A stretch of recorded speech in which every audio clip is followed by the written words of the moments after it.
Magandang araw po sa inyong lahat. Ako po si Banat Bayet. Ito na nga, pag-usapan na po natin ang mga malulupit na issue. Alam mo, grabe may matindi hong banat itong si Congressman Pulong Duterte dito kay Abante. Kasi etong si Abante, mali-mali na naman. Alam mo itong taon to, no? Abante yung kanyang apelido pero tumatanda siyang paurong, ano? Gago! Hindi ko alam bakit. Hindi kasi ito, papaliwanag ko sa inyo ha. Ang konteksto nito. Ang konteksto nito, sinabi ni Baste doon sa interview natin. Kasama natin sila Alvin doon at saka isang si Boss Anton ng taga SMNI. Abay, in-interview natin di si Baste at tinanong natin pagdating ho doon sa mga sinasabi ni Marcos, I'm angry, yung useless, yung mahiya naman kayo, at saka yung lifestyle check. Ang sabi ni Baste ay PR stunt. 'Di ba? Yun ang sinasabi niya. Walang mga yan kasi sabi pa nga ni Baste, kung ano yung sinabi ni Marcos, kabaligtaran ang gagawin niya. Halimbawa, yung ginawa niya sa tatay namin, na sinabi niya, hindi niya papakulong, papadala sa ICC, hindi hahayaan ng ICC makialam. Pinadala niya. Di ba? Kung ano yung kabaligtaran, sabi, ibababa ang presyo ng bigas. Tumaas ang presyo ng bigas. Basta kung ano yung sinabi ni Marcos, siguradong hindi yun ang mangyayari. Ha? Kaya kayo, kunwari, gusto ninyong mag-asawa, wag ko kayong lalapit kay Marcos, sasabihin niya, makakapag-asawa ka, nako, kabaligtaran yan. Sigurado, Kaya wag kayong lalapit dyan. Kasi mamaya, magsalita yan, tapos sasabihin niya, bubulahin lang kayo, tapos biglang kabaligtaran na mangyayari. Yun yung sinasabi. Ito yung konteksto nun ba't ko kinikwento sa inyo to? Kasi yan ang konteksto niyang issue na yan. Tapos, all of a sudden, etong si Abante, nagkomento. Di ba? Nagkomento siya na tila, bakit hindi mo tingnan at tanungin yung kapatid mo during the Duterte's term, nung 2016 to 22, kamusta ba yung project ng kapatid mo na si Congressman Pulong? Yun ang biglang hirit niya. Sa loob-loob ko, sandali. Hindi naman ikaw ang kinakausap. Hindi naman ikaw ang binabanatan. Hindi naman ikaw ang sinabihan. Pero bakit ikaw ang nag-react? Anong nangyari sa'yo, Abante? Ba't ganun? Parang paurong ka talagang tumatanda, ha? Anong nangyayari? Bakit biglang ikaw ang nagre-react? Hindi, kasi minsan, di ba, sinasabi nga natin, minsan pag ang tao ay nag-react, siguradong guilty yan. Bigyan ko kayo ng halimbawa. Ito, halimbawa. May umutot sa elevator.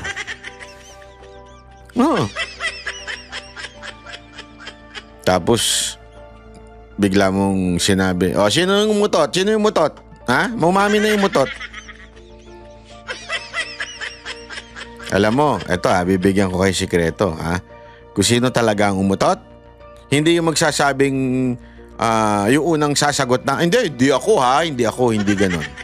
Alam niyo kung sino yung umutot? Yung nagtanong. Yung unang nagsalita.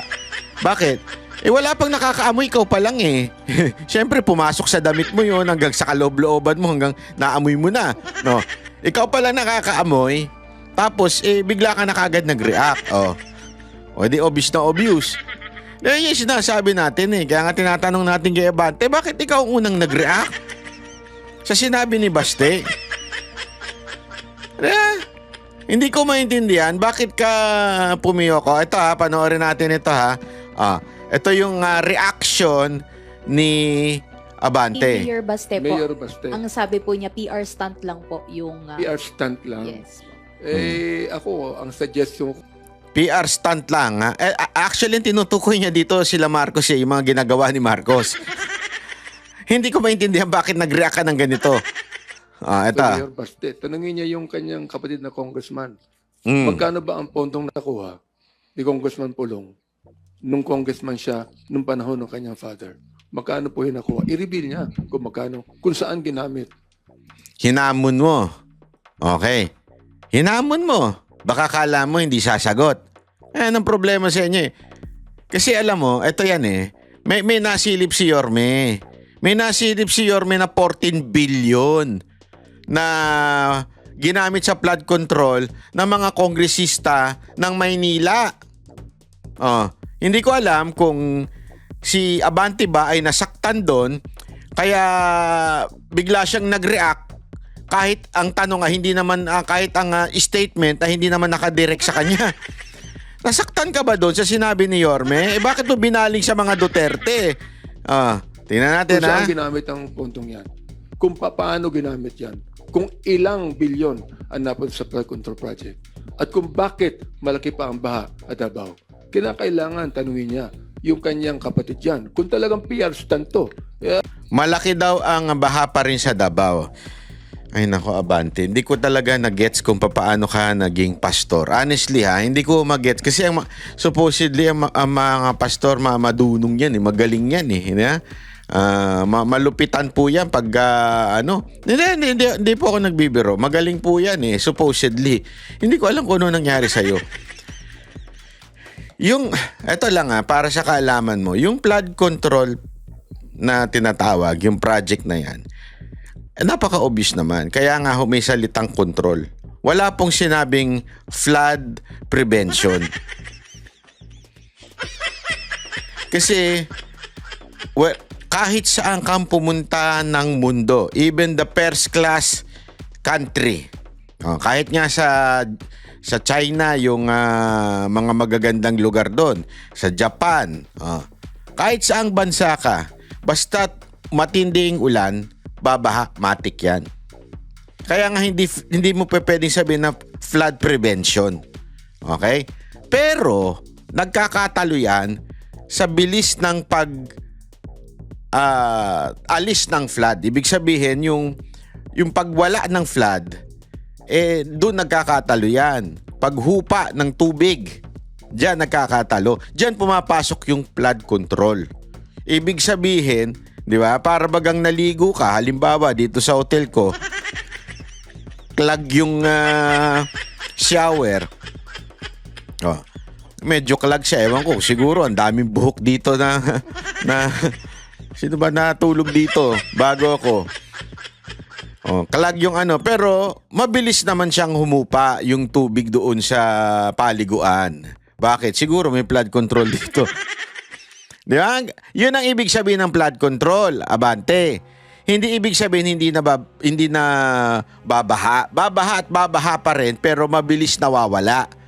At yan ang nararanasan naman ng mga taga Davao City.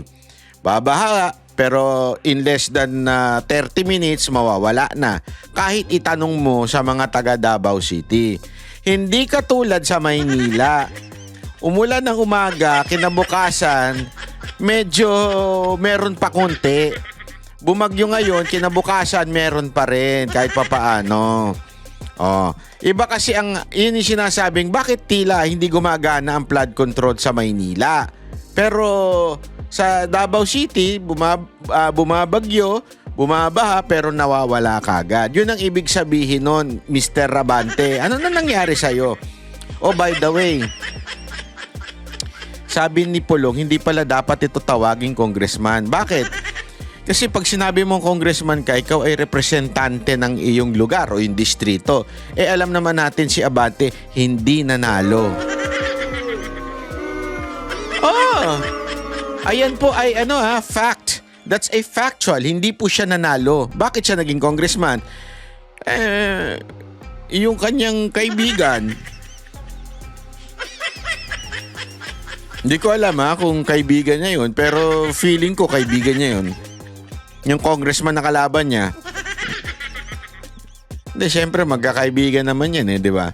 Yung kanyang kaibigan, na disqualify. Bakit? Gumalaw na ang tinatawag nating Garcia Magic. Comelec Chairman Garcia. Yeah? Gumalaw na yung himala. Bakit? Na-disqualify. So, ibig sabihin, not because nanalo siya, itong si Abante, because dinisqualify lang yung kalaban niyang nanalo. Yun ang totoo. Kaya hindi ka dapat tawaging congressman. Ang sabi nga ni Congressman Pulong, dapat ang tawag sa yung pastor. Pasensya ka na, Mr. Congressman Pulong, hindi po karapat dapat tawaging pastor ito. Sorry ha. Kasi iba yung iba yung buka ng bibig niya sa ginagawa niya. So, siguro, in my opinion, maybe false prophet siya. Kasi sabi nga, in the last day, there will be false prophet. Feeling ko lang naman yun. That's my opinion. That's my freedom. May freedom of speech ko na sabihin na isang taon to, mali ang itinuturo. Feeling ko talaga mali tinuturo niya eh. Kasi iba yung tinuturo niya sa ginagawa niya. Oh. Kaya wag na nating tawaging bishop o pastor Abante. Dapat ang itawag natin dyan, Abante. O yan. Mas bagay yan. O, tuloy natin ha. Patunayan niya kung talagang PR stunt to or may katotohanan na sinasabi. Patunayan daw. Okay? O sige. Ito, para lang sa kaalaman mo muna ha. Bakit ba kasi masyado mainit ang ulo mo? Tingnan nga natin, ano ba ginawa ni Yorme? 14 billion pesos. Ganyan kalaki ang bumahang pondo para sa mga flood control projects sa Maynila.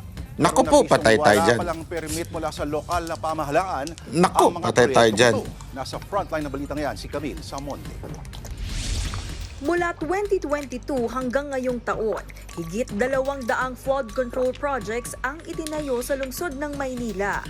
14 Take note ha, 2022 hanggang ngayon. Ha? 200. Naku, grabe ano yan, ang tindi niyan. Kaya naman pala, hindi niya napansin, ang mga may ingay na congressman na umaatake sa mga Duterte ay puro mga karamihan din ay taga Maynila. Si Chua, eto si Abante, yung isa pa, yung mukhang, yung parang wala ng leeg. Tsaka yung isang medyo papogi. Sila ho yung apat na antinding bumanat kay BP Sara Duterte na dati naman sip-sip kay BP Sara Duterte. Oh. Yung pala naman, ladies and gentlemen, sila po ay merong 200 na flood control project. Nako, kaya naman. Ibig sabihin, nalakad nila. Hindi, ito naman, alam naman natin yan eh. Hindi, wala ko sinasabing ninakaw nila. Ang sinasabi natin, nalakad nila sa leadership ng Kamara na magkaroon sila ng proyekto. Oh. At yan ay 200 na project daw flood control. Hindi natin alam bakit nagkaganyan. Ang tanong, gumagana ba? Hindi, kasi baka sabihin naman, sandali, Banat Bay, wala naman masama sa flood control project kung gumagana. O, totoo, wala namang masama kung gumagana. O, tingnan natin kung gumagana. O, play. billion pesos ang halaga niyan. Pero nadiskubre ni Manila Mayor Isko Moreno na ni isa sa mga proyekto walang kaukulang permit mula sa LGU. Nako. Inaprubahan daw ng DPWH ang proyekto kahit klaro umanong paglabag ito sa Local Government Code at ibang ordinansa. So most of it finished already. Bumaha ng pondo sa Maynila, bumaha pa rin sa Maynila. Itong lahat ng ito ay walang permit sa lungsod. Kung pagbabasehan ng mga dokumento, ang Chelsea Construction and Supply ang isa sa mga may pinakamaraming nakuhang proyekto na aabot sa 1.4 billion pesos. Isa sa mga proyekto nila ang 38.4 million peso flood mitigation structure sa kahabaan ng Estero de Magdalena sa Barangay 259 at 266 sa Tondo. February 2025 ang agreement at binigyan sila ng 161 days para tapusin ito. Dito sa kinatatayuan ko makikita yung isa sa mga flood control projects na ginagawa ng Chelsea Construction. Dito yan sa kahabaan ng Estero de Magdalena. At kung makikita ninyo, hindi pa rin yan tapos hanggang ngayon at patuloy pa rin nga yung kanilang paggawa kahit wala silang anumang permit mula sa Manila LGU. Nirereklamo na yan ng mga residente. Malaking perang ginastos dyan, tapos pagdating ng mga baha daw, hindi naman gumana, hindi naman pinagagana. Nung huling bagyo, puno yung ano na yan, ito, apaw yan. Dumepensa naman ang DPWH North Manila District Engineering Office. Gumagana raw ang flood control doon at may maintenance team umano na nagmomonitor. Sa dating administration po, hindi po ni-require yung kakakuha ng permit. Papaalam lang po kami na gagawa na pinapayagan po. Sinuspindi daw muna nila ang mga nasabing proyekto. Sinisikap pa namin na makuha ang pahayag ng Chelsea Construction. Nagbabalita mula sa Frontline, Ayan. Monte. So, ayan yung sinasabing flood control ng Maynila. Okay? So, mukhang mga palpa. Kaya, alamin natin sa mga congressman. Kasi kung, hindi, ito yun eh. Di ba, alam naman natin na through them, because they represent their district doon sa Congress at doon dinideliberate ang pera. Kasi, alam nyo, sa totoo lang, yan naman po ay trabaho nila. Yan naman po ay trabaho nila at yan naman po ay kanilang function as a representative of their district, na siguraduhin na may proyekto kayo at meron kayong mapagawa dyan at makakuha kayo ng budget from the national government at may alat doon sa inyong lugar. Walang masama doon. Walang masama doon kung talagang naiaano yung proyekto, natatapos, nagfa-function at hindi siya yung masasabi nating pangit, di ba? O yung isang bagyo lang tapos sira na kaagad. Hindi, dapat hindi low quality. Ngayon, ewan ko kung dahil ba sa ganitong birada ni Yorme at may isa pa siyang press briefing na sinabi niya yung mga presyo na nakuha ng bawat distrito. Hindi ko alam kung dahil dito nagalit si Abante at napagbalingan si Congressman Pulong. Ang problema mga kababayan, si Congressman Pulong may ebidensya. Tinatanong nito ni Abante kung meron ba daw tanungin daw niya yung kapatid, sabi ni Abante kay Baste, tanungin daw ni Baste yung kapatid niya ni si Congressman Pulong kung nasaan yung mga project na yun. Ito po ayan. So ayan po yung mga project. Ito walang ghost project dito. Sabi nga, any Dabawenyo can request project data from DPWH. Our project are transparent and our records are open. Don't drag my brother into your grandstanding. Walang ghost project dito. Walang bumabagsak na flood control project. Kung may baha man, humuhupa agad. Hindi kagaya ng swimming pool sa lugar nyo. Grabe, sakit nun ha. Totoo naman eh.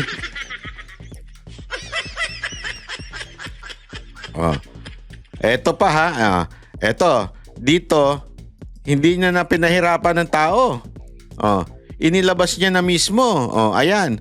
Davao City Project, pinakita nandyan. Mga natapos. Ayan completed. Eto. Ayan, may flood control. Kita mo naman, ayos talaga. Ayan di ba? May resibo, maayos. Eto. Ayan. Di ba? Talagang merong ginawa. At kumpletong dokumento hawak ng at pwede ninyo yan kunin. Any Dabawenyo nga pwedeng kumuha niyan eh. Di ba? Ngayon, sige, ikaw, labas mo yung sayo. Hindi. Ang asta-asta mo Abante ha, nakahanap ka ng katapat mo. Sinasabi mo, tanungin si Pulong. Ayan, sumagot na si Congressman Pulong. Ikaw, ano sasagot mo? Sige nga. Anong meron? Kaya mo sagutin ito? Wala ka, di ba? Hindi mo naman kayang sagutin yan. Pero abangan natin. Malay mo sumagot sa mga susunod na araw. Hindi kasi alam mo, mga kababayan, wag bago kayo dumakdak, siguraduhin nyo meron kayong ebidensya. Kasi alam nyo mga kababayan ngayon, pagdating po sa sa flood control. Napakaraming issue. Wag po natin wag po natin tantanan, ika nga. Wag natin pong bitawan yan kasi importante yung chinugi si Torre, pero wag nating tantanan yung issue na yan kasi alam nyo, dinadivert o hindi spin ni Marcos yung issue na yan. Bakit? Alam mo, basahin nyo po ito, napakaganda nitong article na to. Ayan, yan. Itong article ni Rigoberto Tiglao. Ang ganda na po ng article na yan. At isa sa mga sinabi niya dyan, isa-summarize natin sa Tagalog. Ang sinasabi niya dyan ay tila merong propagandang ginagawa si Marcos para pagtakpan yung talagang problema. Parang ginagamit umano ni Marcos at ng kanyang media ang issue para ipakita niya na siya ay lumalaban sa katiwalian habang ipinapakalat ang imahe ng isang anti-corruption crusader. Kunwari yun daw. Crusader daw siya. Ayon sa tala, umabot sa 808 billion ang nagastos sa mga flood control project mula ng simula ng administrasyon ni Marcos. Yan yung sinasabi natin, di ba? Parang bang naglolokohan ba tayo? 800 billion ang flood control project mula simula ng administrasyon hanggang ngayong taon. Halos doble kumpara sa 372 billion nung nakaraang 4 na taon ni Pangulong Duterte. Mantakin mo. Ang lupit mo talaga, Marcos. Iba ka. Nakasaad din sa ilang proyekto ay umano'y ghost o bugbog.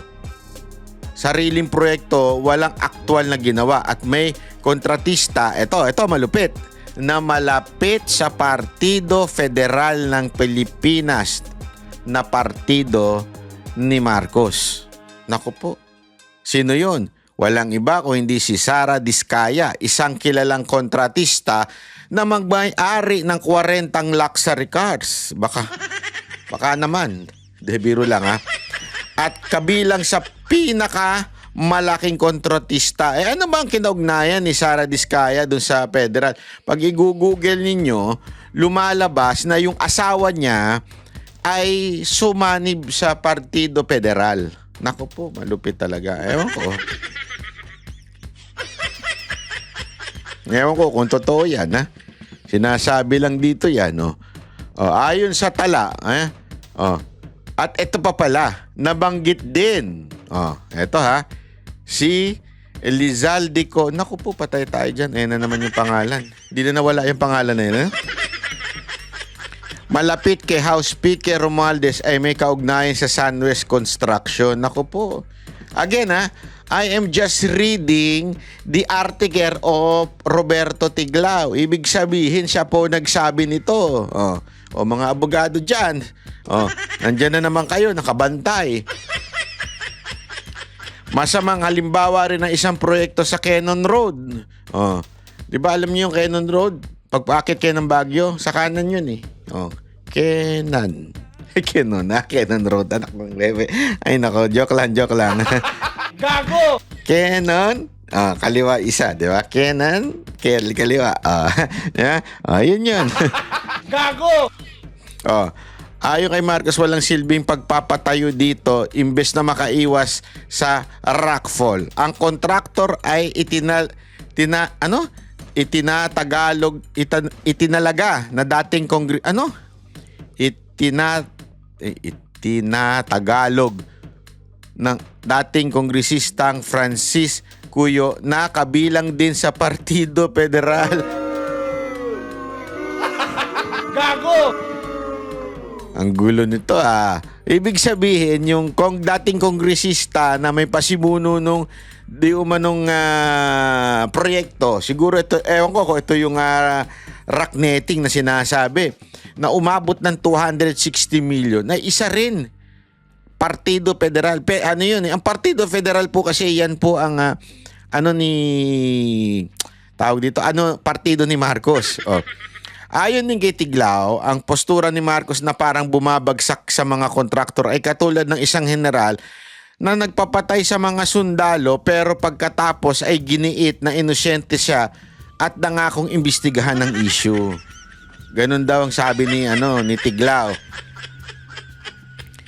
Tinatawag niya itong isang PR project pagkatapos na malawak ang pagbaha sa pagbubunyi sa 2024 SONA dahil sa 5,500 flood control project. Nagsimula ng ilunsad ang online listing ng DPWH at proyekto at kontratista, ngunit hindi ito naglalaman ng impormasyon tungkol sa pagmamayari ng kumpanya na bahagi ng requirement ng DPWH. Nako.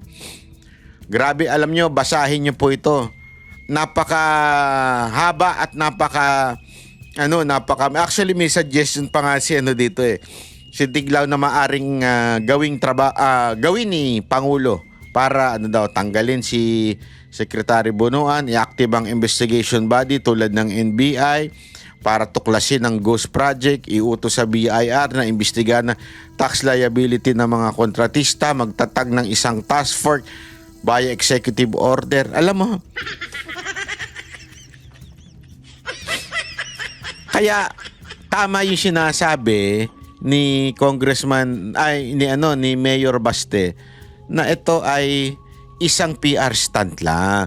Kasi marami siyang pwedeng gawin Paulit-ulit na natin sinasabi yan Malaki problema. Ang pinupuntirya mo, Marcos, yung kontraktor. Mali pa nga yung pinupuntirya mo dahil sa dami-dami ng kontraktor, may tama pa rin sa'yo. Alam mo yun? So, ibig lamang pong sabihin, wag puro daldal na kontraktor ang sisihin. May pwede kang gawin. Tanggalin si secretary para talaga maayos ang investigasyon. I-activate mo yung mga investigating body tulad ng NBI, BIR, imbestigahan ng tax liability ng mga kontratista kasi mantakin mo nakakabili ng 40 luxury cars. Magkano kaya binabayad na tax niyan? Di ba? Kung talagang seryoso ka. PR stunt lang yan. Di ba? Magtatag ng isang task force via executive order. Para tutukan ng paglinis ng katiwala. Hindi kasi kung hindi sana tinanggal ni Marcos yung PACC, di sana yan ang active na nag-iimbestiga. Tinanggal yan. Kauna-una ang pag-upo niya. Kauna-una niyang order. Tinanggal niya yan Yung ni Greco Di ba? Marami pa pong pag binasa niya, marami kayong maiintindihan at maapakaganda ng article na yan ni Bob. Bakit ba? Ano bang problema? Ito may isa akong papakita sa inyo ito. Panoorin niyo to. Mani ng batikos ang viral video ni Samar Governor Shari Antan na sumasayaw habang pinapaulanan ng pera. Kasabay nito, lumutang pang iba't ibang resibo ng umano'y marangyang pamumuhay ng mga opisyal na inuugnay sa maanumalyang flood control projects. Yan ang agenda report ni Joan Manalo. Kasabay ng pagputok sa umano'y mga anomalya sa iba't ibang flood control projects sa bansa, ang paglutang ng mga pangalang idinadawit sa kontrobersya. Kabilang dito ang DPWH First District Engineer sa Bulacan, sina Henry Alcantara at Bryce Hernandez. Si Alcantara ay former district engineer ng ahensya, habang humalili naman sa kanya ang bagong talaga na si Hernandez. Napabalitang na-relieve at naka-floating status ngayon ang dalawa matapos ang investigasyon sa ghost project sa lalawigan na matatagpuan lang daw sa distritong hawak nila. Ngayon, nasa hot seat ang dalawa dahil usap-usapan sa social media ang tila maluhong pamumuhay nila kahit nasa salary grade 19 to 25 lang daw ang usual na sahod ng isang district engineer. Sa isang larawan, makikitang suot ni Hernandez ang isang Louis Vuitton quilted button-up shirt na nagkakahalagang 96,700 pesos. Nakitaan din siyang suot ang isang Audemars Piguet wristwatch na nasa mahigit 2 million pesos ang halaga. Si Alcantara naman nahuli sa isang larawan na suot ang isang Louis Vuitton Rivoli sneaker na nasa $1,258 ang presyo. May isang larawan din siya na suot niya ang isang Patek Philippe Nautilus watch worth 11 million pesos. Pero hindi lang ang mga engineer ang kino-call out ngayon sa social media. Sino Kasama pa? na rin ang mga contractor at local officials Nak- na hindi nakaligtas sa pamumuna ng publiko. Mm. Isang video ni Samar Governor Shari Ann Tan ang kumakalat ngayon sa social media kung Naku saan po. makikita nagsasayaw siya Wait habang Ano eh, baka maka-copyright tayo dyan sa part na yan eh. May audio eh. videos sa Samar Center Ayan na. Basta, ano lang natin. ito ng maraming netizen at tinawag pang flood control gala. Grabe. Ng isa, wala ito sa lugar dahil napakaraming substandard na proyekto sa lugar at naghihirap na ang mga kababayan. Pero giit ni Tan, tradisyon lang daw nila ito sa probinsya. Sa text message sa Flood control gala. Ang lupit, ano? Milyonaryo News Channel, pinaliwanag ng gobernador na napupunta rin daw ang pera sa simbahan at mga barangay project. Kaya nakakalungkot anya ang pagtuligsa ng ilan sa kanilang tradisyon. Kabilang si Tan sa ruling political clan ng probinsya na ngayon ay nauugnay sa ilang mga proyekto ng JFR Construction Incorporated. Nakapagtala ito ng 18 flood control contracts worth 856 million mula 2022 hanggang 2024, ayon sa sumbong sa Pangulo Portal. Isa naman ang Eastern Visayas sa mga flood-prone areas sa bansa. Kaya base rin sa sumbong sa Pangulo website, hindi bababa sa 100 ang recorded flood control projects sa rehiyon. Marami sa mga ito, lalo na sa Leyte, Sunwest ang contractor. Sunwest? Naku po, parang sounds family ah. Isa ang Sunwest sa top 15 contractors na nakakuha ng pinakamaraming flood control projects sa Pinakamaraming flood control project. bansa. Ang co-founder nito, si Ako Bicol Party List Naku po! Representative Zaldico. Nabanggit na naman ng pangalan mo. Lagi na lang nababanggit ang pangalan ni Saldico. Alam mo, Saldico, sumagot ka na sa media. Nakailang banggit ng media sa pangalan mo. Sagot na. Ang tagal-tagal na, ha? Wala ka pang sagot hanggang ngayon. Tinatanong ka ni Tiangco. Ngayon, ito na naman yung pangalan mo. May madadamay pang iba, tingnan mo. Kaya usap-usapan na rin ngayon ang umano'y lavish lifestyle ng mga kapamilya nito. Nako, kapamilya naman niya, labish. Nako, ito. Sa Instagram ng kanyang pamangkin na si Claudine Ko, makikita ang travels at vlogs ng dalaga sa iba't ibang bansa. Kita rin sa isang TikTok video na galing sa vlog ni Claudine ang pagsakay ng kanyang pamilya sa isang private plane. Nako po, patay tayo dyan. Pamangkin. Agoy. Hindi ako nagsabi nito, ha, Zaldico. Sabi ko sa'yo, karma is real, eh. Di ba? Kasi ikaw, eh.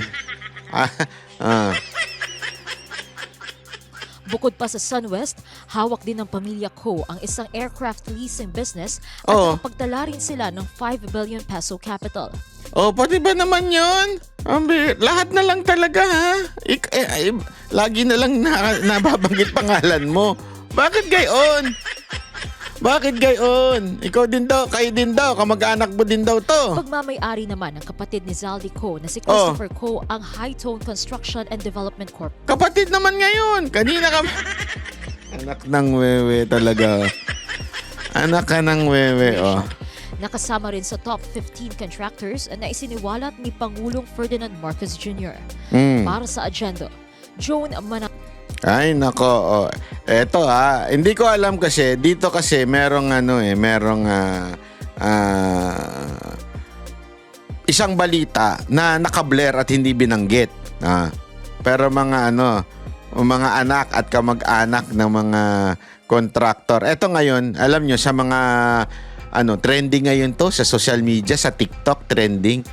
Talagang binash at nag-deactivate na nga ng mga account tong mga mayayabang na to. Sabi pa nga nung iba, sige, magtatrabaho pa kami para meron pa kayong pambili ng mga bag. Magtatrabaho pa kami para talaga meron kayong kitain. Para makabili kayo ng luho nyo, magtatrabaho pa kami. Yun ang sinasabi ng mga basher. Oh, eto, panoorin nyo. Matapos utos ng Pangulo ang lifestyle check sa mga kawani ng gobyerno, inuuna na ng netizens ang ilang content creator na kamag-anak ng mga contractor ng flood control project sa bansa. Nako. Binabalandra raw kasi nila ang marangyang pamumuhay habang problemado ang mga Pilipino sa paulit-ulit na baha. Nasa frontline ng balitang yan, si Gio Robles. Naka-private plane, kaliwat na ng bakasyon sa Europa at iba't ibang bansa at luxury shopping spree Naka-private na umaabot plane. sa milyon-milyong piso. Ito kaya yung binalita kaganina. Kasi ito, nakaano to eh. Oh, yan, Dior yan, Dior. Ganyan ang buhay ng ilang anak at kaanak ng contractors ng flood control projects. Inungkat ng netizens ang marangyang pamumuhay nila habang ang maraming Pilipino paulit-ulit nalulubog sa baha. Ang content creator na ito, anak ng kontraktor na kabilang sa top 15 contractors na may pinakamaraming flood control project sa bansa. Tsuhin at kapatid niya, mga kongresista. Pinapakita niya sa kanyang vlogs at social media na deleted na ngayon ang travel abroad. Oh, yan, 'di ba? Sinabi doon sa isang balita kanina pamangkin ni Zaldico. Dito sinabi naman niya may tiyuhin daw na congressman pero hindi na binanggit, no. Kayo na lang mag-connect the dots. 'Di ba? Connect niyo yung the dots. Pati ang outfits niya na milyon-milyong piso ang halaga. Ang suot niyang relo sa larawang ito nagkakahalaga lang naman ng 2.5 million pesos.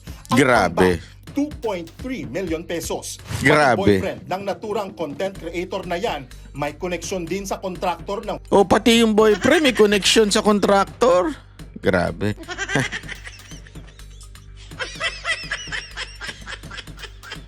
maging contractor na rin kaya ako para magkaroon ako ng gayaan na na juwa ba. Di ba? Na makabili-bili ng mga gayan-gayan. flood control projects. Anak siya ng isa sa mga kontraktor na may pinakamarami ring nakuhang flood control projects. Naku, anak din naman ng contractor kaya naman pala. Alam niyo,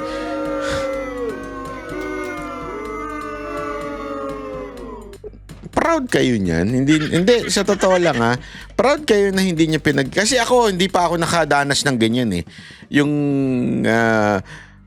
kumita ka nang hindi mo pinaghirapan.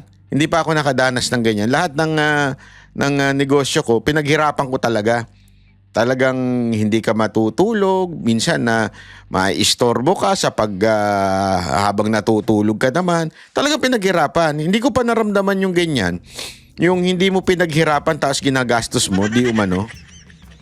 Allegedly.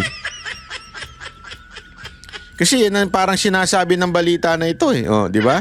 Na matindi yung mga anak na mga kontraktor na nakatanggap na matitinding proyekto sa Pilipinas. Oh, naku. Sinilip din ng netizens ang buhay ng isa pang vlogger. Naku, may siya na. Travel at shopping haul din siya. Alam mo kasi mahirap kasi dito sa mga vlogger na ito. Ito, bigyan ko kayo ng payo. Kaya ako ayoko maging ayoko maging pumasok sa politika kasi hindi ko na mabablog yung pagkain ko ng mga steak. Gagawin pang issue yun, di ba? Pagkain ko ng mga sepods, ng mga bope. Kasi gagawin lang nilang issue yun. So sa akin, ayoko ng ganyan. At lalong-lalong hindi ako kontraktor. Wala naman akong hindi ko yan. Never akong pumasok ng negosyo sa gobyerno. Never. Hindi ako nakipag-contract sa gobyerno. Wala talaga tayo. Malinis tayo. Ito yung mga sariling negosyo lang natin. No? Hindi ko maintindihan. Bakit ito mga mayahambog na ito, mga mayayabang? Ano ito? Kamag-anak ba kayo ni Tore? Hindi, nagtatanong lang ako. Gago! Kasi pag mga ganyang galawang hambog, ipopost pa sa social media, alam mo naman galawang Tore yan eh. Gago! O ngayon, di ba? Kaysa na sana, ang saya-saya nyo sa pagyayabang sa social media, nag-deactivate na kayo ng mga account. O di sinayang nyo yung mga followers nyo. Okay, mag-alala, abangan namin pag ibabalik nyo yung account nyo. Gago! Totoo. Hindi kasi bakit to? Again, Kasi may kinaugnayan kayo sa gobyerno, di ba? Tatay niya, may-ari umano ng kumpanya na nasa likod ng bilyon-bilyong pisong flood control project sa Central Luzon. Habang lubog sa baha ang marami, lumulutang ang karangyaan ng kaanak ng mga kontraktor at ilang kongresista. Ang tanong ng taong bayan, tama ba ang pagparada ng yaman habang naghihirap ang sambayanan? Kinondena ng isang youth watchdog movement na Good Gov PH ang marangyang pamumuhay ng mga kaanak ng mga kontratistang ito. Nakalulungkot isipin na nakikita natin na maraming mga anak or kamag-anak. Nako, huwag kayo maniwala dyan. Mga ano yan, pag taga-UP na mga aktivista, delicates yan. Ayokong pakinggan ng bunganga mo. Dito tayo. Ano talagang mga expectations on all government officials, on all government employees, na talaga mo pong dapat we should be able to lead and live modest lives, no? So I think very important po yun na hindi lang ho mag-target for example on DPWH, but on each and every agency and on each and every political branch of government. Pero para kay ACT Teachers Party List Representative Nako, wag nang pakinggan yung mga, hindi ko maintindihan. Itong mga media na to, yung komunista na ang mga ini-interview ninyo, wag kayo nag-i-interview ng ganyan. Unless you are supporting and propagating yung mga ganyang klaseng ideolohiya, di ba? Ewan ko sa inyo, sabit-sabit din kayo minsan media no? Ito pa. Ito, papakita rin natin yung mga asan na yun. Ito. Ito, tama. Yun na yun. Okay. So, ayan na nga po mga kababayan. So, tablado po si Abante sa pahayag po ni Congressman Pulong. Sana si Congressman Abante, ay hindi pala Congressman, pangit palang tawag doon. Kay Abante, maglabas din siya ng ebidensya niya. Di ba si Pulong naglabas ng ebidensya? Maglabas ka rin ng ebidensya mo. Ha? Asa na yung flood control project na pinagawa nyo dyan sa Maynila? Pakita ka nga ng picture? Pakita ka nga ng accomplishment? Report ng DPWH? Si Baste pinakita niya. Bakit niya pinakita? Importante yun kita niyo yung district engineer? Tanongin niyo. Ito picture ito video. Ito dokumento. Tapos, puntaan ninyo. Sige. Hamunan di ba gusto niyo ng hamunan? Sige, puntaan ninyo. Confidence si Pulong Ang bilis sumagot. Itong si Abante, sige nga. Sumagot ka nga. Asa na yung sinasabi ni Yorme na mga proyekto niyo dyan sa Maynila? At bakit parang laging may swimming pool sa Maynila? Habang kayo ay natutulog sa mga magaganda ninyong bahay, sa mga magaganda ninyong sasakyan, at ang mga taga Maynila lumulubog ang mga paa sa mga ihi ng daga. Hindi nyo ba naisip yun? Asa na yung project na yun? Sige nga. Ikaw naman maglabas, Abante. Ikaw naman maglabas ng ebidensya mo. Naglabas na si Baste. Sige, labas mo. Tingnan natin kung may mailabas ka. Mukhang wala ka atang mailalabas di ba? Mukhang wala ka mailalabas. So, wala. Ano na lang yan? Ano mo na lang yan? Siguro, iiyak mo na lang din yan. Di ba? Gumaya ka na lang kay Chua. Na wala din. Umiiyak na lang pagka... Hindi kasi, di ba?